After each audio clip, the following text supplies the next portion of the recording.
ಪ್ರವಾಸಕ್ಕೆಂದು ತೆರಳಿದ್ದ ವಿದ್ಯಾರ್ಥಿಗಳು ಕಾಲು ಜಾರಿ ಜಲಪಾತದ ನೀರಿನಲ್ಲಿ ಕೊಚ್ಚಿ ಹೋದ ದುರ್ಘಟನೆ ಉತ್ತರ ಕನ್ನಡ ಜಿಲ್ಲೆಯ ಶಿರಸಿಯ ಬೆಣ್ಣೆಹೊಳೆ ಜಲಪಾತದಲ್ಲಿ ಭಾನುವಾರ ಸಂಭವಿಸಿದೆ. ಹೊಸಪೇಟೆ ಮೂಲದ ಶ್ರೀನಿವಾಸ್ ಎಂಬ ವಿದ್ಯಾರ್ಥಿ ಕಲ್ಲು ಬಂಡೆಗಳ ನಡುವೆ ಸಿಲುಕಿಕೊಂಡಿದ್ದು ಅವನನ್ನು ಅಗ್ನಿಶಾಮಕ ದಳದವರು ಈಗಾಗಲೇ ರಕ್ಷಿಸಿದ್ದಾರೆ. ಹೂವಿನಹಡಗಲಿ ಮೂಲದ ರಾಹುಲ್ ನೀರಿನಲ್ಲಿ ಕೊಚ್ಚಿ ಹೋಗಿದ್ದಾನೆ. ಶಿರಸಿಯ ಬೆಣ್ಣೆಹೊಳೆ ಜಲಪಾತದಲ್ಲಿ ಈಶ್ವರ್ ಮಲ್ಪೆ ಅವರು ಸುಮಾರು 200 ಮೀಟರ್ ಆಳಕ್ಕೆ ಇಳಿದು ಶೋಧ ಕಾರ್ಯವನ್ನು ಮುಂದುವರೆಸಿದ್ದಾರೆ.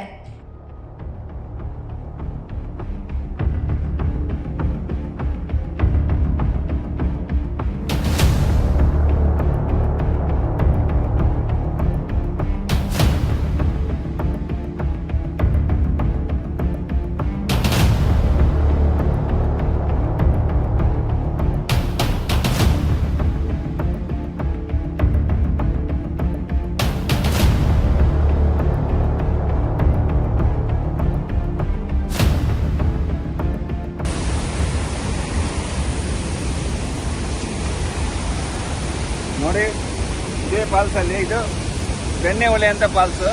ದಯವಿಟ್ಟು ಇಂಥ ಜಾಗ ಬರುವಾಗ ತುಂಬ ಸುರಕ್ಷಿತವಾಗಿ, ಯಾಕೆಂದರೆ ಸೇಫ್ಟಿಯಾಗಿ ಇಲ್ಲಿರಬೇಕು. ಯಾರು ಸಹ ಬರಬೇಡಿ. ಎಷ್ಟು ಇವತ್ತೇನು ಕಮ್ಮಿ ಇದೆ, ನಾವು ಆದಷ್ಟು ಟ್ರೈ ಮಾಡ್ತೇವೆ ಆ ದೇಹ ಸಿಗಲಿ ಅಂತ.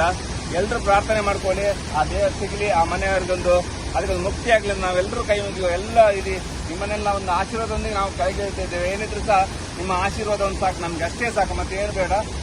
ನನ್ನ ಸುರಕ್ಷತೆ ಬಗ್ಗೆ ನಿಮ್ಮ ಆಶೀರ್ವಾದ ಸಾಕಂತ ಹೇಳ್ತಾ ಇದ್ದೀನಿ.